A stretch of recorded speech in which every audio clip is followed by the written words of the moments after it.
Hello, my name is Kaya Bonner, and we are here today at the John Gilmore Riley Center and Museum. Let's take a look inside. John Gilmore Riley was born a slave here in Tallahassee in 1857 and was a slave for about 8 years. Later on, he learned how to read and write, and much like Booker T. Washington, who founded Tuskegee, Anna Julia Cooper, a school principal who dedicated herself to education for neglected people, and Nathan Hare, the father of Black studies, he decides his path is not only to further his education, but to help other Black men and women do the same. With that, he becomes a teacher and soon a principal here in Tallahassee. He then buys land in 1885 and builds his home in 1890. John Gilmore Riley was not only an educator but also a civic leader in groups such as the NAACP. I met with a member of the museum's team to learn more about Mr. Riley himself. Hello, I am here with Paige Lee, the Director of Education here at the John Gilmore Riley Center and Museum. How are you today? I'm doing great. So who exactly was John Gilmore Riley? So Mr. Riley, he did a lot of things, but what he's most known for was being the principal of Lincoln High School, the old Lincoln High School, also known as Lincoln Academy, which was the high school here in Tallahassee for African Americans. So during segregation, of course, schools are not integrated. So that was the school that African Americans went to here in Tallahassee, well, one of them for high school. And he served as principal there for over 30 years. Lincoln High, or Lincoln Academy, opened in 1869 during the Reconstruction era as an all-Black school in which John Gilmore Riley was the first Black principal in Leon County. After integration, the school was shut down and the class of 57 was the last class of the schools. The school we know now was opened in 1975 following the closure of Old Lincoln High School and has remained so. So as the principal of this Black high school, what do you think his impact was in this general area? Well, I think a major part of his impact, at least to me, something that's the most monumental about his story was that he was also born into slavery here in Tallahassee. So I think that fact alone, being that he was born into slavery here and then he became not only a teacher, but he became a principal of a school here is pretty remarkable. And aside from that, he was also a property owner within an African American community here in Tallahassee. He owned a few homes. And he was also involved in NAACP, so he did a lot for challenging different racial issues here in Tallahassee. His home served as a gathering place for many people in the community to discuss how they could make their lives better, honestly, in a time during the height of segregation, how they could just live better here in Tallahassee, how they could combat those different racial issues here. So I think that that's really what makes his story important. And to me, it's always, I guess you could say, cool to learn about people who were born into slavery, but didn't let that hold them back from achieving different things. You know what I'm saying? Not letting it define them. Right, not letting that define them. And once they were freed from slavery, moving forward and making an impact in their community. And Mr. Riley was someone who tried to bring up others with him. So he tried to educate the community on financial literacy, on building their wealth post-slavery, and so I think that's what makes this story so remarkable. After the interview, Paige Lee was kind enough to let us into John Riley's home and give us the grand tour. This is the home of Mr. John Gilmore Riley, and I'll talk a little bit more about him in just a few minutes. We're going to talk about the house itself. The land for this house was purchased in 1885 for $125. You can imagine how much the land is worth now. This is a home where Mr. Riley resided until he passed away in 1954. So the home, that was his family home. It lived to see all of his children have lived in the house, as well as Mr. Riley was married twice.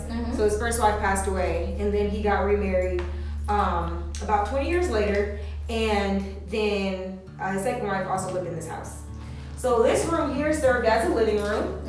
So this is where the family would primarily gather. If they had any visitors, they would often meet in this room. One of Mr. Riley's daughters actually took piano lessons, so there used to be a piano in this room. And this room, like I mentioned, was the dining room. So this is where the family primarily ate, as well as one of Mr. Riley's, his second wife, Miss Mosina Brown, she was also a hairdresser. So this room doubled as a hair salon. And she served many of her clients in this room because there's a door right behind this banner. So they could easily go in and out the house through this door versus having to walk through the home and disturb the family or anything like that. You'll notice that there's not a kitchen in the house. That was not very common back then. If your home had a kitchen, that was definitely considered to be a luxury. Mostly a lot of white homeowners had kitchens, and then as time went on, of course, kitchens became more popular to have within the home, but originally homes were built without kitchens because they would use something like this to cook on. And so you basically put coal or firewood in this part, and then that heats up the top. And then smoke comes out of this end here. So you would put your pots and pans on the top. So it's like a stove top. Right, this is like a stove top. And then smoke comes out of here because obviously if you're putting in coal or firewood, smoke has to come out somewhere. And of course you wouldn't want the smoke to be all in your house. So this would typically sit outside under like a small shelter or something that they would use. And then they would typically cook with like cast iron pans, which you may have seen before. I have some actually. See, I have some too. So I'm like, okay, it's not only, people still use them now.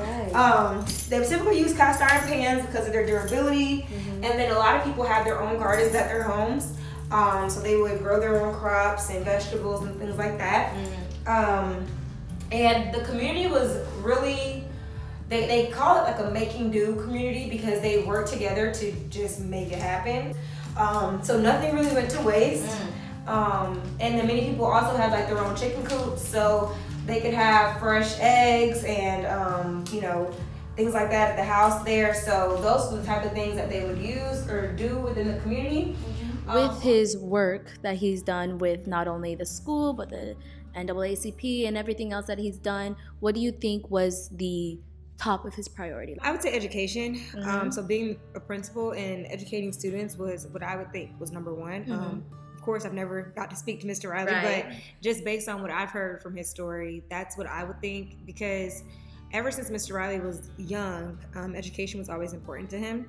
And his mother always emphasized the importance of his education because, of course, during slavery, African Americans were getting all types of things taken from them, as far as, any of their belongings, even their family members were split up on different plantations and things like that. So his mother always emphasized to him that it was important to learn. It was important to learn as much as he could, despite even though slaves, weren't allowed to read and write.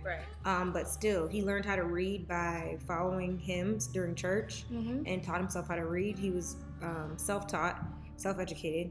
So I think education for him was definitely most important because even once he was freed from slavery, he continued to teach himself, learn as much as he could before he could become a teacher.